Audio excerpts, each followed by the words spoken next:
मतलब क्या होता है, ध्यान देना।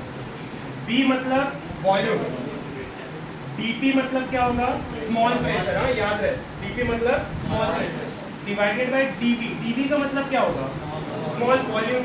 समझ में आया, dV क्या हो जाएगा तुम्हारा, स्मॉल वॉल्यूम। अब इसी का यूज करना है, बहुत सिंपल, इसमें कुछ ऐसा कॉम्प्लिकेशंस नहीं है, ध्यान देना बस।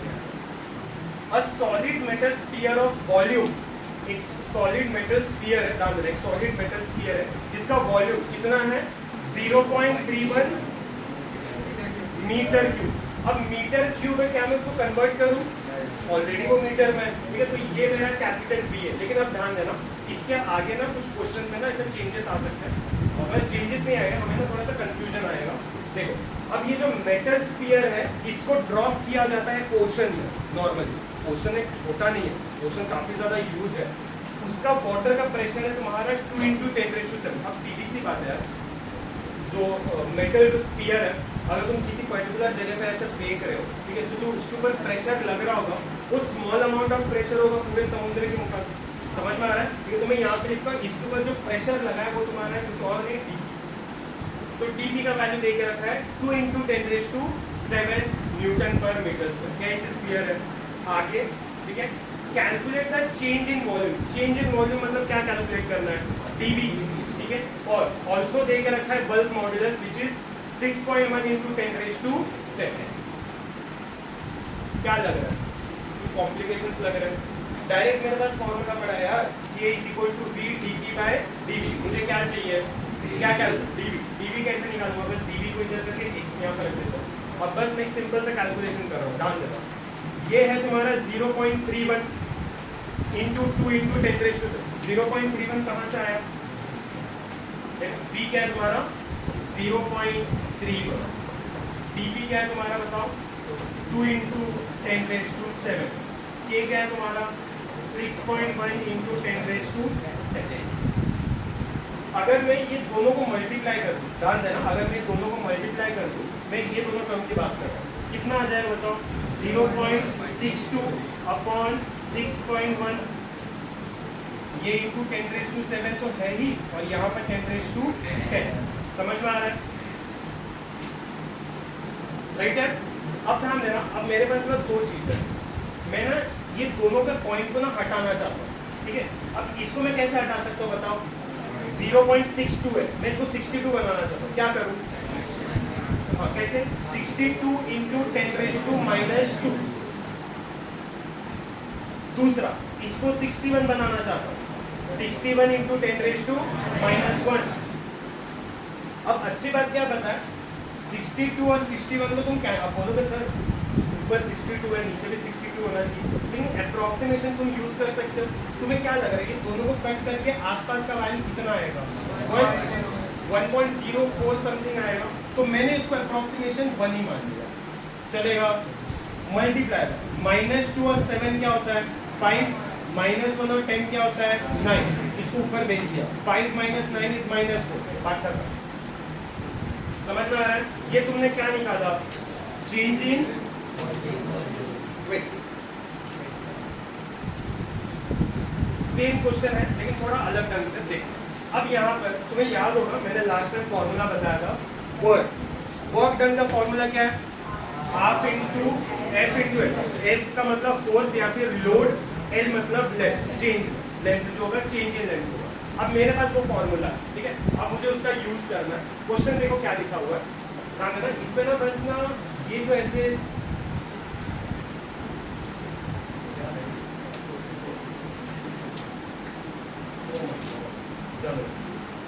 वैल्यू है तुम्हारा 0.025, चलेगा। ध्यान देना क्वेश्चन में क्या लिखा हुआ है, calculate the work done, calculate the work done in stretching a steel wire of length 2 metre. मुझे एक बात बताओ, अगर कोई स्टील का वायर है, ठीक है, उसका कैपिटल एल क्या होता है और स्मॉल एल क्या होता है, कैपिटल एल क्या होगा ओरिजिनल लेंथ, स्मॉल एल क्या होगा जी। तो तुम मुझे बस बता दो यहाँ पर कैपिटल एल दिया है कि स्मॉल एल दिया है, थोड़ा सोचना, कैपिटल एल, क्योंकि क्वेश्चन पढ़ेंगे तो ऐसा लगेगा कि यार स्मॉल एल दिया हुआ है। ध्यान देना क्या लिखा है, calculate the work done in stretching a steel wire, एक वायर है स्टील का, उसको बस स्ट्रेच किया गया है, लेकिन वो 2 मीटर का था, लेंथ ऑफ 2 मीटर, मतलब समझ में आ रहा है, मतलब ओरिजिनल लेंथ उसका दिया हुआ विच इज 2 मीटर, और क्या दिया हुआ है जिसका क्रॉस सेक्शनल एरिया दे के रखा विच इज 0.0225 मिलीमीटर का स्क्वायर है। ठीक है, अब मैं इसको थोड़ा चेंज करना चाहूँगा, मिलीमीटर का स्क्वायर, मिलीमीटर क्या होगा -3, स्क्वायर क्या हो जाएगा, तो 0.0225 इंटू 10⁻⁻⁶ मीटर। समझ में आ रहा है? आगे when a load of 100 Newton, मतलब फोर्स F दे के रखा है और यंग्स मॉडुलस दे के रखा है। अभी ध्यान देना प्रॉब्लम क्या होता है, अगर गलती से ये क्वेश्चन पे ज्यादा ध्यान देना, होता है क्या, अगर गलती से हम लोग इसको स्मॉल एल मान लेते हैं, ठीक है, ध्यान देना, स्मॉल एल मान लेंगे ना तो हमारा खत्म हो गया। फॉर्मूला क्या है, W is equal to 1/2 into F into L. क्या F दिया है, L दिया है, ये तुमने अभी इसको मान लिया स्मॉल एल। अगर तुमने ये गलती की तो 1/2 इंटू फोर्स इंटू लेंथ, समझ में आ रहा है, तो आंसर इधर ही खत्म हो जाता, लेकिन गलत आता। समझो यहाँ पर ना स्मॉल एल ने कैपिटल एल दिया है, ठीक है, अब तुम ये भी लॉजिक लगा सकते हो कि कैपिटल एल दिया है, एरिया दिया है, यंग्स मॉडुलस दिया है, मतलब कुछ ना कुछ तो गड़बड़ है। ठीक है, तो अगर यंग्स मॉडुलस दिया है तो यंग्स मॉडुलस का मेरे पास ना फॉर्मूला ही आता है FLAL। तो यहाँ पर क्या मेरे पास y का वैल्यू है, अजीब बात है, ठीक है, f का वैल्यू है, यस, कैपिटल L का वैल्यू है, यस, कैपिटल A का वैल्यू है, स्मॉल l का वैल्यू, और मुझे यही तो चाहिए। समझ में आ रहा है? ठीक है, तो मैं इसमें से क्या कर रहा हूँ, स्मॉल l का वैल्यू निकाल, तो स्मॉल l क्या हो जाएगा, बस इसको इसकी जगह इसको यहाँ पे देखें, ठीक है, अब वैल्यू को सब्स्टिट्यूट करता हूँ और वैल्यूज निकाल, ठीक है, f क्या तुम्हारा 100 न्यूटन, मैं इसको 10 का स्क्वायर लिखूं इंटू L 2 है, मैंने लिख दिया। अब ध्यान A क्या है 0.0225 इंटू 10⁻⁻⁶, याद रहे ये A की बात है, लेकिन जैसे कि तुम्हें पता है मेरे को ना ये पॉइंट से ना बहुत दिक्कत होता है, मैं नहीं चाहता कि ये पॉइंट में कोई टर्म रहे, तो मैं कैसे चेंज करूंगा बता दो जरा, पॉइंट शिफ्ट कर दूं, मैं इसको ना सिर्फ 2 to 5 बनाना चाहता हूँ, मैं कितना पॉइंट आगे जाऊंगा 1 2 3 4, तो ये क्या बन जाएगा 2 to 5 इंटू 10⁻⁻⁴, याद है -6 अपने जगह पे ही है, ठीक है। दूसरा है तुम्हारा y मतलब यंग्स मॉडुलस जो कि अपने जगह पे, राइट, मैंने इससे 2 2 कैंसिल आउट कर दिया, लेकिन एक फायदा होगा 100 और 225 मेरे पास आ गए। समझ में आ रहा है? ठीक है, मतलब मैं लॉग टेबल का यूज भी नहीं करूंगा तो भी आप आंसर आएगा, क्यों, क्योंकि मुझे पॉइंट शिफ्टिंग आता है। समझ में आ रहा है? पॉइंट शिफ्टिंग होगा ना तो तुम हो सकता है बहुत सारे कैलकुलेशन को इजीली कर सके। समझ में आ रहा है? अब देखो ये 100 हो गया, ये 225 हो गया, ये 10⁻1 बच गया, कैसे बता सकते हो, सिंपल कैलकुलेशन, समझ में आ रहा है, सिंपल कैलकुलेशन, -4 और 11 कितना होगा, ठीक है, जो भी आंसर कितना आएगा 10⁻1, ये मैंने 10⁻1 को ऊपर लेके गया 10⁻⁻1, क्या मैं 100 और 225 को कट कर सकता हूँ, यस, 4 और 9 से, ठीक है। अब ये इसके क्या हाँ 4 और मतलब 4/9 में ना कट करके आंसर आया 4/9। अब ये चीज के लिए तो मैं लॉग यूज नहीं करूंगा, मैं नॉर्मल यूज कर सकता हूँ, तो मेरा आंसर आएगा 0.44 इंटू 10⁻⁻1, ठीक है, समझ में आ रहा है। अब बस लास्ट में मैंने क्या किया, मैंने वापस बोला ना कि मेरे को ये पॉइंट वाला टर्म पसंद नहीं आता, तो मैंने क्या किया, इसको मैंने 10⁻2 में कन्वर्ट किया, कैसे समझा, मैंने इसको 44 बनाया, 10⁻2 - 2 - 1 विच इज 10⁻⁻3। अब यहाँ तक आ गया तो मैं आगे का आराम से सॉल्व कर सकता। अब मेरे पास फॉर्मूला क्या है, W = ½ into F into L। अब F मतलब फोर्स जो कि दिया है विच इज 100, स्मॉल l का वैल्यू दिया है विच इज 44 इंटू 10⁻⁻3, ठीक है ना। अब 2 को इसके साथ कट कर दो, ये क्या हो जाएगा 2 1 2 2 4 2 2 4, मतलब 100 इंटू 22, 100 मतलब 10 का स्क्वायर, 10⁻⁻3 अपने जगह पे, 2 - 3 is -1, ये तुम्हारा आंसर। लॉजिक समझ में आ रहा है? ठीक है, तो ये तुम्हारा वर्क डन, याद रहे वर्क डन भी एक तरह का एनर्जी है, इसमें उसका ऐसा क्या होगा ना। अब आगे से 2-3 क्वेश्चन और है, ध्यान दो, तुम्हें ना बस छोटे छोटे बातों पे ध्यान देना है। क्या ये coefficient of static friction, denote किससे करते हो? Mu S. फॉर्मूला क्या होगा? FL by N। FL का मतलब होता है लिमिटिंग फोर्स, याद रहे। जब भी बात तुम म्यू एस की करोगे तो वहां पे FL by N आएगा, और जब बात तुम करोगे काइनेटिक फ्रिक्शन का तो उसमें आएगा FK by N। समझ में आ रहा है? ठीक है। ये ऑल्सो तुम्हें याद है रखना है, ज्यादातर अगर कोई भी ऑब्जेक्ट अगर ऐसे सीधे खड़े हैं, जैसे फॉर एग्जाम्पल अगर मैं इस तरह से खड़ा हूँ, ठीक है, तो नॉर्मल रिएक्शन को बैलेंस कौन कर रहा है? mg force. ठीक है, तो याद है n की जगह मैं mg लिख सकता हूँ। कंडीशन पे डिपेंड करेगा कि मेरे क्वेश्चन में क्या दिया हुआ है। क्वेश्चन एकदम सिंपल है, लिखा है a block of mass 37 kg, मतलब मास देके रखा है आगे, on A rough horizontal plate having a coefficient of static friction, मतलब किसका वैल्यू देके रखा है? Mu S. मैंने लिख दिया 0.3। बोला है find the least force required, मतलब फोर्स हमें फाइंड आउट करना है। फॉर्मूला मेरे पास है FL by N। लेकिन याद रहे मुझे क्वेश्चन में n दिया, तो मैं n के जगह कुछ जुगाड़ करूंगा, तो n को मैं लिख सकता हूं एज mg। सब्स्टिट्यूट किया, मल्टीप्लाई करना, बस मुझे क्या निकालना था? FL। मैं इसको बस मल्टीप्लाई, तुम्हारा फाइनल है। क्लियर है? समझ में आ रहा है? चेंज किया मैंने। क्वेश्चन नंबर 1 क्या लग रहा है? ये कर सकते हो? इससे में क्या अलग? यहाँ पे क्या निकालना है? समझ में आ रहा है? देखो एक छोटा सा फॉर्मूला है, ये 1 मार्क्स के लिए आ सकता है, और इसमें कंफ्यूज बिल्कुल मत हो। ठीक है, देखो इसमें ना जब मैंने किया, अच्छा मुझे एक बात बताओ, अगर मैं तुम्हारे पास ना 2 ऑप्शन दूं, ये है, मैं तुमसे कहता हूँ कि इसको लॉग से वैल्यू निकालो, और इसको मैं बोलता हूँ वापस रेसिप्रोकल से निकालो, तुम्हें क्या लग रहा है सबसे ज्यादा आसान क्या होगा? साइंस स्टूडेंट ऐसे होने चाहिए कि मतलब उन्हें ना आलसी होते हैं, इतना भी आलसी मत बनना कि भाई पढ़ी नहीं रहो। ठीक है, ऐसे मतलब ना न्यूमेरिकल के फॉर्म में तुम्हें क्या करना है? रेसिप्रोकल। अगर तुम्हें ना ऊपर 1 वाला टर्म दिख गया ना, समझ जाओ बात खत्म। ठीक है, तुम्हें बस इसका रेसिप्रोकल निकालना है। ठीक है, अब 9.8 का रेसिप्रोकल ज्यादा निकालना आसान होगा एज कंपेयर टू लॉग।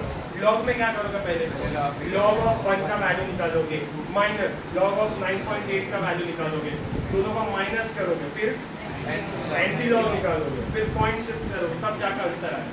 और ये क्या होगा? मैंने क्या किया? 9.8 का डायरेक्टली रेसिप्रोकल निकाला, विच इज 0.1020, वापस आगे 0 आएगा। समझ में आ रहा है? ठीक है, रेसिप्रोकल निकालोगे तो 0.1020 आ जाएगा। बात कर, मैंने इसका ऐसा यूनिट नहीं लिखा, क्यों नहीं होता? स्टैटिक फ्रिक्शन का यूनिट नहीं होता, कोएफिशिएंट का, सॉरी। लास्ट है, ध्यान देना, यहाँ पे क्या लिखा हुआ है?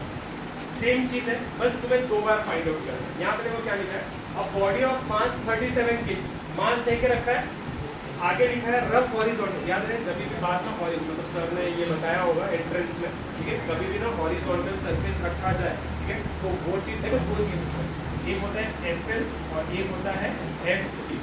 हॉरिजॉन्टल सरफेस आया तो तुम्हें ना यूज करना है FL। ठीक है, तो FL का वैल्यू मेरे पास दे के रखा हुआ है 68.5 न्यूटन, और FK का वैल्यू दे के रखा है विच इज 43 न्यूटन। ठीक है, क्वेश्चन में क्या पूछा गया? What is the value of coefficient of static friction and coefficient of kinetic friction? Formula मेरे पास रेडी है। ठीक है, म्यू एस होता है FL by N, mu Q होता है FK by N। सारे टर्म्स तो मेरे पास हैं, कैलकुलेट किया आंसर। ठीक है, ये सारे वैल्यूज को ना तुम लोग लॉग टेबल से ढूंढ के निकालोगे। सो ध्यान देना, एक ही क्वेश्चन पे जल्दी जल्दी लिखते हैं। देखो क्वेश्चन को समझना है, यहाँ पे क्या है? Last bench, a steel wire having cross sectional area। ठीक है, क्वेश्चन समझ में यहाँ पे क्या लिखा है? क्रॉस सेक्शनल एरिया कितना दिया हुआ है? 1.2 मिलीमीटर स्क्वायर। अगर सिर्फ मिलीमीटर होता तो तुम क्या करते हैं? 10⁻³ लेकिन मिलीमीटर स्क्वायर है तो क्या करोगे? 10⁻³ का स्क्वायर क्या हो जाएगा? 10⁻⁶। समझ में आ रहा है? आगे it is stretch by a force of 120 newton, मतलब फोर्स कितना अप्लाई किया गया है? 120। ये देखो याद है क्वेश्चन में दिया हुआ है लैटरल स्ट्रेन कितना है? 1.45। ये सारे गिवन टर्म्स हैं, ये टर्म्स को याद रखिए, ये सारे टर्म्स जो है वो गिवन है। ठीक है, लैटरल स्ट्रेन दे के रखा है और लास्ट में तुम्हारा यंग्स मॉडुलस ऑफ स्टील दे के रखा हुआ है। क्वेश्चन में क्या पूछा गया है? पॉइसन्स रेशियो। लेकिन मुझे एक चीज तो पता है कि मेरा जो पॉइसन्स रेशियो होता है, मेरा जो पॉइसन्स रेशियो होता है वो क्या होता है, lateral strain upon longitudinal strain. तो फिर मेरे को प्रॉब्लम नहीं होना चाहिए। लेकिन अगर मैं ध्यान दूँ, अगर मैं lateral strain upon longitudinal strain की बात करूँ, मुझे पॉइसन रेशियो ही बोला है ना, अब तो मुझे सर आपने ये दो फॉर्मूला क्यों लगाया, मैं मजबूर हूँ। कैसे, मैं समझा रहा हूँ। हमें किसका वैल्यू दे के रखा है, तो मेरे पास है ना यहाँ पे लैटरल स्ट्रेन, लेकिन मेरे पास लॉन्गिट्यूडिनल स्ट्रेन नहीं है। ये सबसे बड़ा दिक्कत है। तो मुझे पहले लॉन्गिट्यूडिनल स्ट्रेन को लाना पड़ेगा ना, जब तक वो आएगा ही नहीं तब तक मैं वैल्यू कैसे लिखूंगा। ठीक है, तो अब मुझे ध्यान देना है कि क्वेश्चन में क्या क्या दे के रखा है। मेरे पास एरिया है, फोर्स है, समझ में आ रहा है, और यंग्स मॉडुलस भी है। तो अगर मैं दिमाग पे ज़्यादा जोर लगाऊं तो मुझे समझ में आता है कि मेरा जो लॉन्गिट्यूडनल स्ट्रेस होता है, ध्यान देना, मेरा मेन मोटो क्या है, लॉन्गिट्यूडनल स्ट्रेन निकालना। समझ रहे हो, मुझे क्या चाहिए, लॉन्गिट्यूडनल स्ट्रेन। तो अगर सपोज करो ये तुम्हें दिख रहा है Young's modulus, y is equal to क्या है, longitudinal stress upon longitudinal strain. क्या मुझे इस फॉर्मूला से लॉन्गिट्यूडनल स्ट्रेन मिल जाएगा? कैसे मिलेगा बताओ? लॉन्गिट्यूडनल स्ट्रेन क्या हो जाएगा, लॉन्गिट्यूडनल स्ट्रेस अपॉन, देखो Young's modulus equal to longitudinal stress upon longitudinal strain. याद रहे मुझे ये चाहिए, समझ रहे हो, मुझे सिर्फ ये चाहिए। तो मैं क्या करूंगा, इसको इसके साथ रिप्लेस कर दूंगा। तो ये क्या हो जाएगा बताओ, longitudinal strain is equal to longitudinal stress upon Young's modulus. लेकिन अब मेरे पास यंग्स मॉडुलस है, लेकिन अब लॉन्गिट्यूडनल स्ट्रेस नहीं है। समझ में आ रहा है मैं क्या बोल रहा हूँ? ठीक है, तो अब मुझे लॉन्गिट्यूडनल स्ट्रेस चाहिए।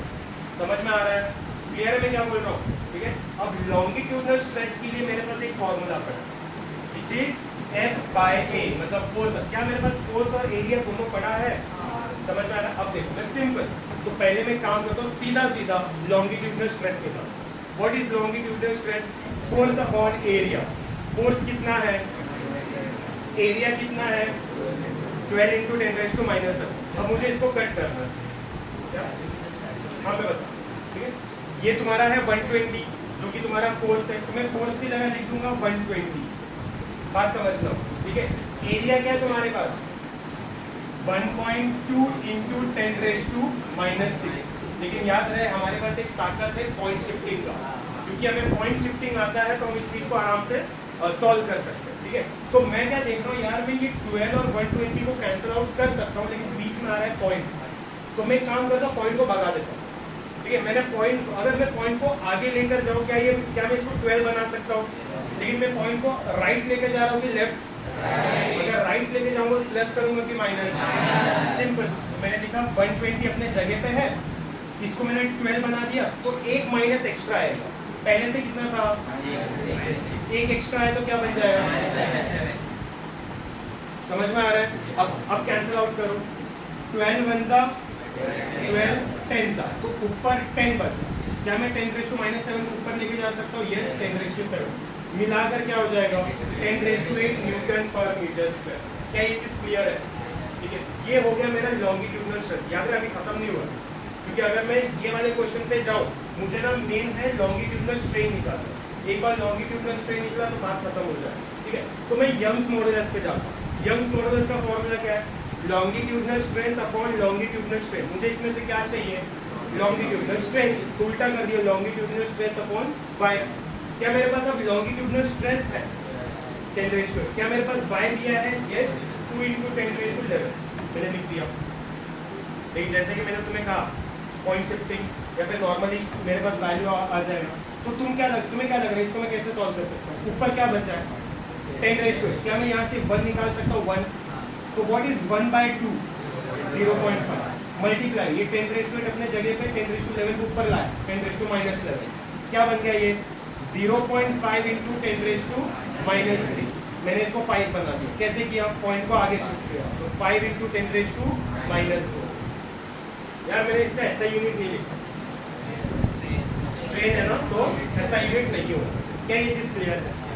अब कुछ बचा है क्या? यस, मुझे पॉइसन रेशियो बोला था, अब मेरे पास लैटरल स्ट्रेन तो दिया ही था, अब मेरे पास लॉन्गिट्यूडनल स्ट्रेन भी है। सब्स्टिट्यूट, ठीक है, तो सब्स्टिट्यूट करने पे देखो क्या आया, ध्यान देना, मैंने यहाँ पर भी ना पॉइंट शिफ्टिंग का यूज किया। कैसे ध्यान देना, lateral strain upon longitudinal strain. Lateral strain क्या है मेरा, 1.45, और लॉन्गिट्यूडनल है 5, लेकिन प्रॉब्लम क्या है, मुझे पता है कि मैं 5 को और 145 को कैंसिल आउट कर सकता हूँ, लेकिन प्रॉब्लम क्या आ रहा है यहाँ पे, पॉइंट शिफ्ट कर दूँ, काम कितना शिफ्ट करूँ, 2, ठीक है, तो 45, तो यहाँ पे क्या हो जाएगा 10 रेज़ टू माइनस, ठीक है, 10 रेज़ टू माइनस 2 माइनस 4, समझ में आ रहा है मैं क्या बोल रहा हूँ। देख मैंने ये क्या किया, ये वाले टर्म्स को पहले कैंसिल आउट कर दिया, तो बचा तुम्हारा 1.45 अपॉन 5, मैंने पॉइंट को आगे ले लिया, तो ये हो गया तुम्हारा 145 upon 5 into 10 raise to minus 2, अब मैंने इसको कैंसिल आउट कर दिया, क्या आएगा वैल्यू, 5 1 जा 5 29 जा, ठीक है, तो value is 29 into 10 raise to minus 2, अब 10 रेज़ टू माइनस 2 उसका कुछ यूज करते हैं, तो 2 पॉइंट में पीछे आ गया 1 2 पॉइंट। याद रहे पॉइसन रेशियो का भी कोई ऐसा यूनिट नहीं होता, बता सकते हो क्यों, फॉर्मूला क्या है, स्ट्रेन बाय स्ट्रेन, तो स्ट्रेन का तो वैसे भी यूनिट नहीं होता, दूसरे स्ट्रेन का भी यूनिट नहीं होता, ये तुम्हारा क्वेश्चन को समझना है। यहाँ पे क्या लिखा हुआ है, ये टेक्स्ट बुक का क्वेश्चन नंबर 4 है, यहाँ पे लिखा गया है a wire is stretch by 4 millimetre. याद है कल मैंने कुछ बताया था, अगर मिलीमीटर आया तो उसको मीटर में कैसे कन्वर्ट करना है, 10 रेज़ टू -3, ठीक है, माइक्रो है तो 10 रेज़ टू -6, सेंटीमीटर है तो -2, ये छोटे छोटे टर्म्स है जो तुम्हें याद रखना है। अब यहाँ पर क्या लिखा है थोड़ा ध्यान देना, ठीक है, पहले इतने क्वेश्चन को समझो, यहाँ पे क्या लिखा है, लिखा है wire gets stretch by 4 millimetre due to a certain load, मतलब एक वायर है उसके ऊपर कुछ तो लोड लगाया गया और वो वायर जो है ना वो स्ट्रेच हो गया बाय 4 मिलीमीटर। जब भी बात ऐसे आती है ना कि भाई उसका लेंथ जो है वो थोड़ा चेंज हो गया, तो मैं उसको डिनोट करूंगा स्मॉल एल से, ठीक है, तो स्मॉल एल का वैल्यू है 4 मिलीमीटर, मैंने उसको कन्वर्ट किया है 4 इंटू 10 रेज़ टू -3 मीटर, समझ में आ रहा है। दूसरा, अगर क्वेश्चन देखना, if the same load is applied to a wire, मतलब यहाँ पर ना दो चीजों के बारे में बात होती है, राइट, तो एक काम करता हूँ मैं इसको ना पहले L1 पहले ही अज्यूम करके रखता हूँ, ठीक है, तो L1 का वैल्यू मेरे पास रेडी है। अब नेक्स्ट चीज देखना क्या लिखा है, यहाँ पे लिखा है if the same load is applied to a wire, same load apply किया जा रहा है to a wire of same material, समझ में आ रहा है, एक दूसरा वायर है उसके ऊपर सेम लोड अप्लाई किया जा रहा है, लेकिन मटेरियल क्या है, सेम है, with half of its length, मतलब समझ में आ रहा है, जो दूसरा वायर है मतलब L2 उसका लेंथ कैसे है, पहले वाले से हाफ, तो मैंने लिखा L1/2, समझ में आ रहा है। दूसरा, and double the diameter of the first wire का जितना भी डायमीटर था ना सेकंड वाला उसका डबल है, मतलब D2 will be equal to 2 times of D1, लेकिन मुझे एक चीज तो पता है, पूरे यंग्स मॉड्यूलस या पूरे मॉड्यूलस ऑफ इलास्टिसिटी में डायमीटर का यूज नहीं होता, यूज होता है तुम्हारा रेडियस, तो मैंने बस इसके जगह ऐसे लिख दिया, D2 मतलब R2 लिख दिया, 2 टाइम्स ऑफ D1 की जगह 2 टाइम्स ऑफ R1 लिख दिया। अब क्वेश्चन में पूछा गया what will be the change in its length, मतलब L2 क्या है तुम्हें ये फाइंड आउट करना है। अब सबसे बड़ा दिक्कत है कि यार हम लोग इसको स्टार्ट कैसे करेंगे, सॉल्व किस तरह से करेंगे, तुम्हें क्या लग रहा है क्या करना चाहिए मुझे यार। सबसे फर्स्ट मेरे पास यंग्स मॉड्यूलस है, मुझे पता कैसे चला यहाँ पे यंग्स मॉड्यूलस यूज होगा, क्योंकि हमें पता है 3 मॉड्यूलस ऑफ इलास्टिसिटी में यंग्स मॉड्यूलस ही है जो लेंथ के चेंज के बारे में बात करता है, बल्क मॉड्यूलस वॉल्यूम के बारे में बात करेगा, शेयर अपना मॉड्यूलस ऑफ रिजिडिटी शेप के बारे में बात करेगा, तो इतना कंफर्म है मैं यहाँ पे यंग्स मॉड्यूलस लगाऊंगा। लेकिन अगर मैं ध्यान से देखूँ, मुझे F यानी फोर्स का कोई टेंशन नहीं है, लेंथ का टेंशन नहीं है, एरिया टेंशन नहीं है, स्मॉल एल का टेंशन नहीं है, लेकिन मैं देख रहा हूँ यार यहाँ पे R है, ठीक है, तुम्हें क्या लग रहा है, मैं इसके जगह ऐसे लिख सकता हूँ y is equal to F capital L divided, A की जगह मैं पाई R स्क्वायर लिखूँ क्या, और ये होगा तुम्हारा स्मॉल। क्या चीज क्लियर है। अब मैं थोड़ा आगे प्रोसीड करता हूँ, क्योंकि यहाँ पे ना दो वायर के बारे में बात किया गया है, तो मेरा यंग्स मॉड्यूलस जो है कैसे हो जाएगा बताओ, ये हो जाएगा तुम्हारा y1 इज इक्वल टू, मैं इसी बेस पे बता रहा हूँ, ये क्या हो जाएगा बताओ, F1 L1 अपॉन पाई 1 नहीं लिखूंगा, क्यों, पाई तो कांस्टेंट होता है हर जगह, ठीक है, तो यहाँ पे लिखता हूँ पाई, और ये हो जाएगा तुम्हारा R1 का स्क्वायर L1। सिमिलरली y2 क्या हो जाएगा बता दो, F2 L2 पाई R2 का स्क्वायर L2। समझ में आ रहा है। अब बेसिकली अब मैं क्या करूंगा, ये दोनों इक्वेशन को डिवाइड करूंगा, वो तुम्हारे ऊपर है, 1 से 2 करो या 2 से 1 करो, मैं 2 से 1 को डिवाइड करता हूँ, तो मतलब ये क्या हो जाएगा y2 डिवाइडेड बाय R1। ठीक है। y2 क्या है तुम्हारा, ये वाला टर्म मैं लिख देता हूँ F2 L2 divided by pi R2 का square L2 whole divided by ये वाला टर्म आएगा। तो मैं एक काम करता हूँ, इसको ये नीचे है ना पहले ही ऊपर ले चलेगा, ठीक है। तो ये क्या हो जाएगा बताओ, मल्टीप्लाई बाय ये वाला टर्म लेकिन उल्टे में, तो पाई R1 का square L1 divided by F1 L1। क्या ये चीज़ क्लियर है? लेकिन अगर मैं क्वेश्चन में ध्यान से देखूं, मटेरियल जो है ना वो सेम यूज किया है, मटेरियल जो है वो मैंने सेम यूज किया है। अगर मटेरियल सेम है, ठीक है, तो तुम्हें क्या लग रहा है फोर्सेस कैसे होंगे, सेम। तो मैं यहाँ पे बोलता हूँ देखो मेरा जो F1 और F2 है ना वो सेम, अगर फोर्सेस सेम है मटेरियल सेम है तो यंग्स मॉडुलस भी सेम होगा, ठीक है। तो याद रहे, तो मैं यहाँ पे लिखता हूँ y1 is equal to y1। इससे एक फायदा होगा, ध्यान दो, अब ये तुम्हें y1 y2 दिखाई दे रहा है ना, ठीक है, मैं इसको आराम से कैंसिल आउट कर सकता हूँ। क्यों?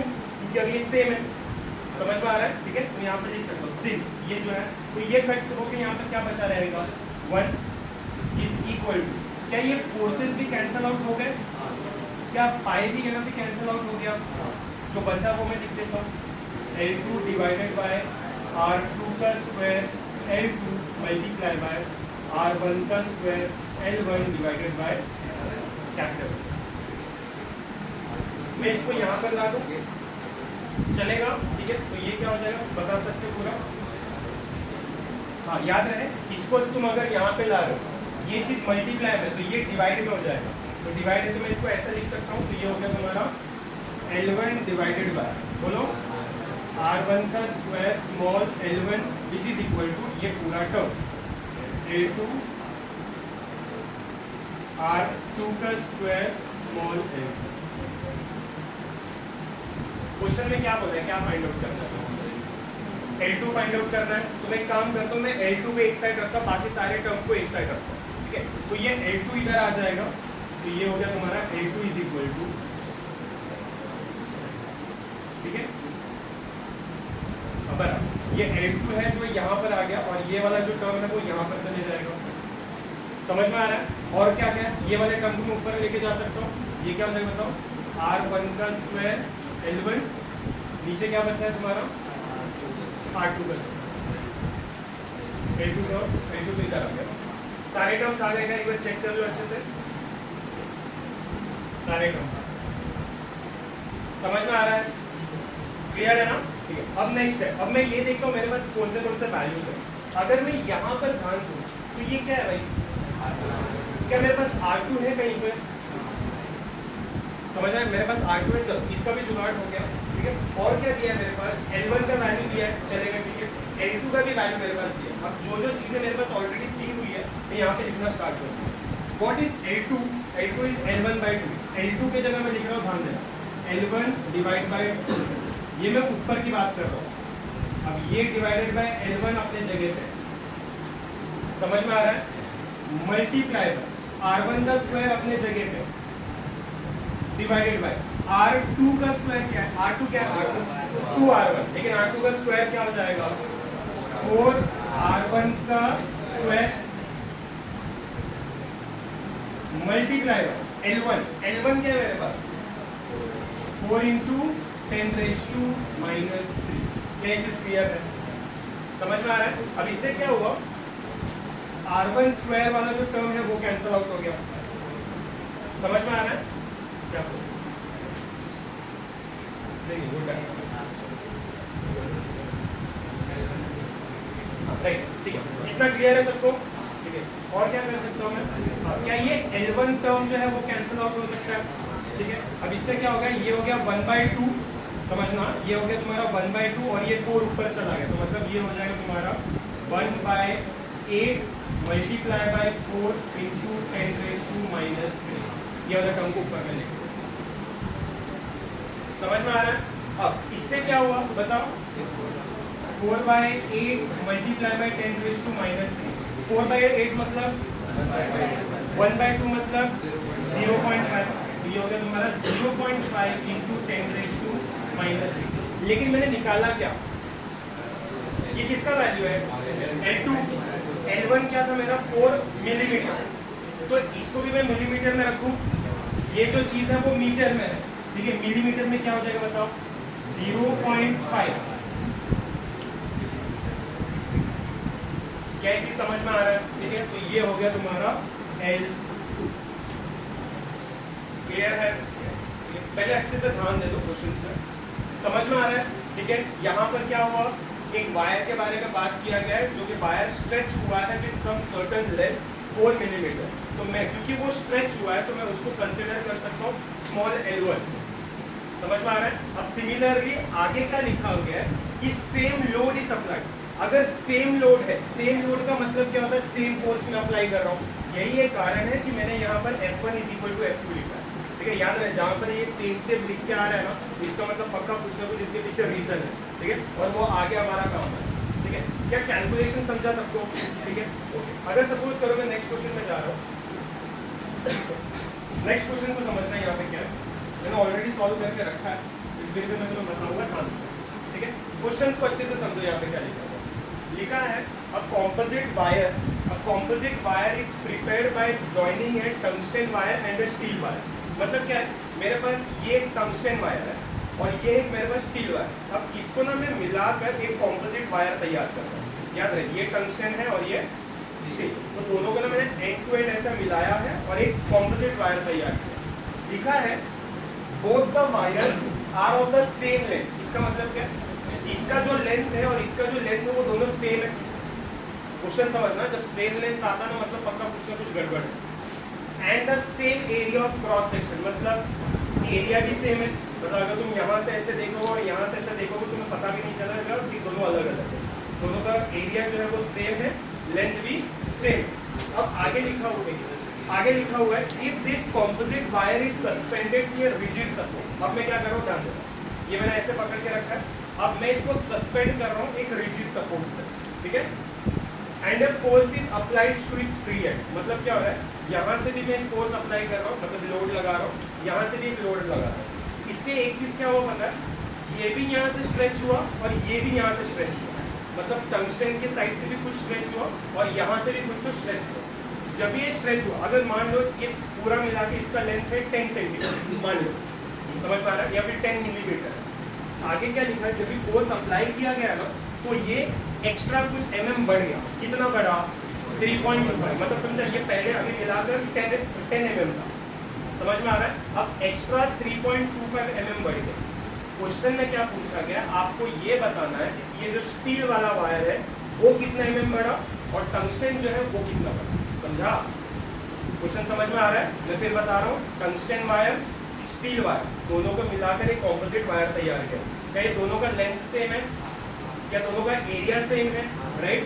दोनों जगह दोनों एंड में एक फोर्स अप्लाई किया गया जिसकी वजह से क्या हुआ, ये थोड़ा सा स्ट्रेच हो गया। कितना स्ट्रेच हुआ, 3.25 mm। क्वेश्चन में क्या पूछा गया कि इसका ये कितना लेंथ बढ़ा है और ये कितना लेंथ बढ़ा है। क्वेश्चन समझा। और एक बात का ध्यान देना, हमें ना यंग्स मॉडुलस दोनों का दे के रखा है।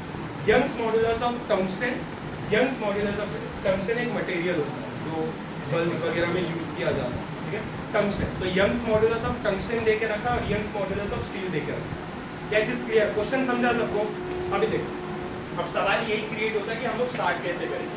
मुझे बस क्वेश्चन में यही दे के रखा है कि भाई लेंथ ऑफ टंगस्टन और लेंथ ऑफ स्टील जो है वो मिलकर 3.25 mm बड़े हैं। समझ में आ रहा है। तो मैंने देखो क्या लिखा है यहाँ पे, मैंने लिखा LT + LS = 3.25 mm। ये वो चीज़ है जो गिवन है, समझ में आ रहा है। दूसरा मैंने लिखा YT मतलब यंग्स मॉडुलस ऑफ टंगस्टन दिया है, क्वेश्चन में ही है। यंग्स मॉडुलस ऑफ स्टील दिया है मेरे पास। क्या पूछा गया है,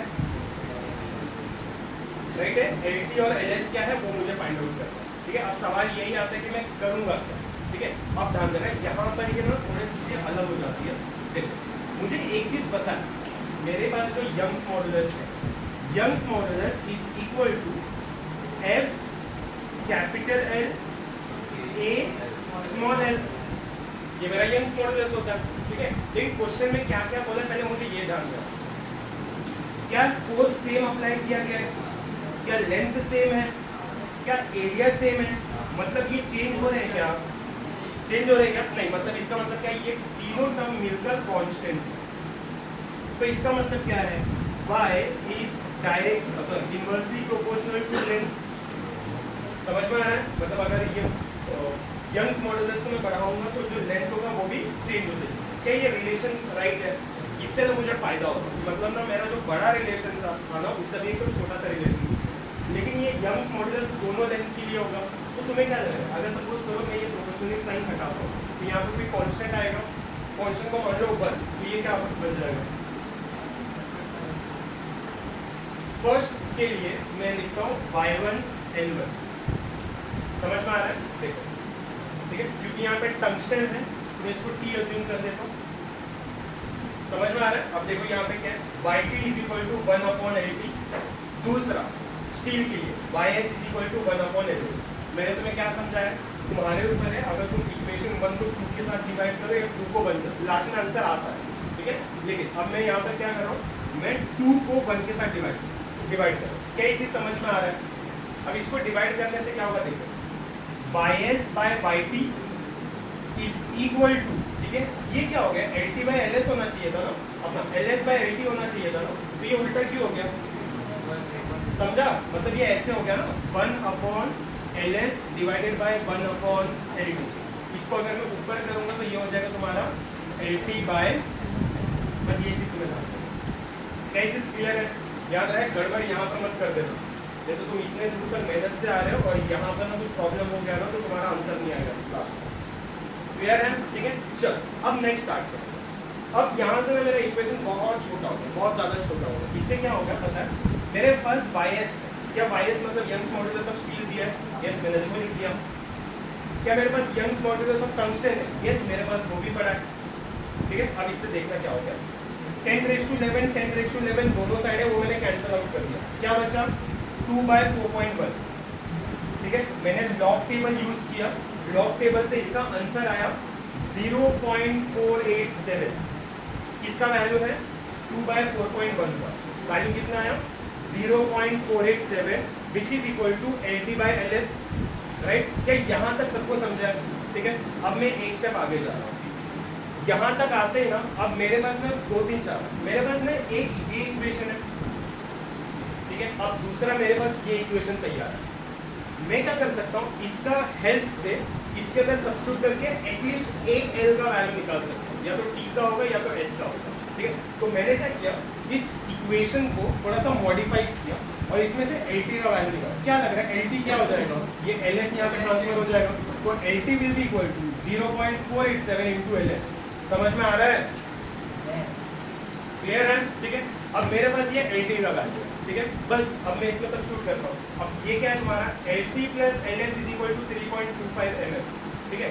लेकिन LT क्या है अभी मुझे मिला, समझ में आ रहा है? देखो मैंने यहाँ पे सब्स्टिट्यूट किया, LT plus LS is equal to 3.25 mm, ठीक है। तो यहाँ पर क्या हो गया मेरा, LT की जगह मैंने लिख दिया 0.487 LS plus LS is equal to 3.25।